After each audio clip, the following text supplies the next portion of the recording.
2 சக்கர வாகனங்களில் நம்பர் பிளேட்டில் ஸ்டிக்கர் ஒட்டுவதில் கட்டுப்பாடு.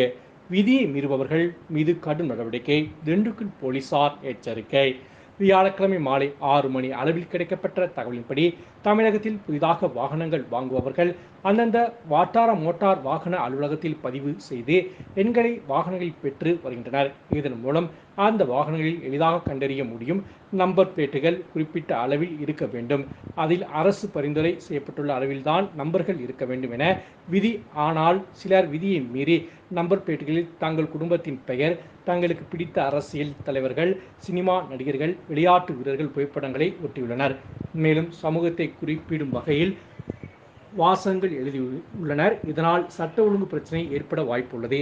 எனவே அரசு பரிந்துரை செய்யப்பட்டுள்ள அளவில் மட்டுமே நம்பர் பிளேட்டுகள் மற்றும் எண்கள் இருக்க வேண்டும். தேவையற்ற படங்கள், வசனங்கள் இடம்பெறக்கூடாது என போலீசார் அடிக்கடி விழிப்புணர்வை ஏற்படுத்தி வருகின்றனர். மேலும் தொடர்ந்து விதிகளை மீறும் வாகன ஓட்டிகளுக்கு அபராதங்கள் விதித்து வருகின்றனர். இருந்த போதிலும் இது தொடர் கதையாகி வருகிறது.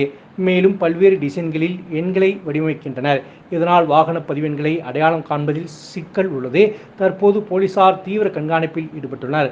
அதன்படி தங்கள் நம்பர் பிளேட்டுகளில் உள்ள தேவையற்ற வாசகங்கள், படங்களை அகற்ற வேண்டும். அரசு விதிகளின்படி சரியான அளவில் எண்களை எளிதில் அடையாளம் காணும் வகையில் அமைக்க வேண்டும் என அறிவுறுத்தியுள்ளனர். மேலும் மே 2ஆம் தேதி முதல் விதிமீறிய நம்பர் பிளேட்டுகளை கொண்டுள்ள வாகனங்கள் ஓட்டிகளுக்கு அபராதம் விதிக்கப்படும் என எச்சரித்துள்ளனர். இதுகுறித்து போலீசார் கூறுகையில், வாகனம் நம்பர் பிளேட்டுகளில் எளிதில் எண்கள் தெரியும் வகையில் அமைக்க வேண்டும்.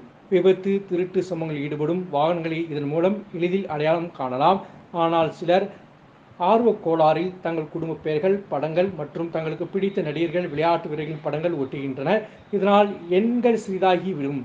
இதனை அடுத்து விரைவாக அதனை கண்டறிவதில் சிரமம் இருக்கிறது. எனவே மே 1ஆம் தேதி வரை வாகன ஓட்டிகளுக்கு அவகாசம் அளிக்கப்பட்டது. தொடர்ந்து விதிமீறும் வாகனங்களை கண்காணித்து அபராதம் விதிக்கப்படும் என போலீசார் தெரிவித்துள்ளனர்.